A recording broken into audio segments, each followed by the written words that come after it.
কত মানুষ আসে আমার দুঃখগুলো শোনে, সবাই আমার দুঃখের কথাগুলো শুনে চলে যায়, কেউ আমার কোনো উপকার করে না। এই কথা বলে হযরত বেলাল কান্নায় ভেঙে পড়লেন। আল্লাহর নবী হযরত বেলালের এই কথাগুলো শোনার পরে নবীজি তার কথার কোনো উত্তর দিলেন না। আল্লাহর নবী সোজা বাড়ির দিকে হাঁটা শুরু করলেন।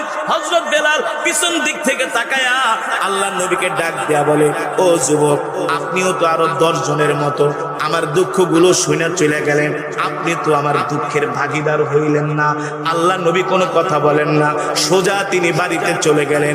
যে আম্মা জান আয়েশাকে ডাক দিছে, ইয়া আয়েশা তাআল, ও আয়েশা এদিকে আসো, ও আয়েশা এদিকে আসো, ইফতাহিল বাব, আয়েশা ঘরের দরজা খোলো।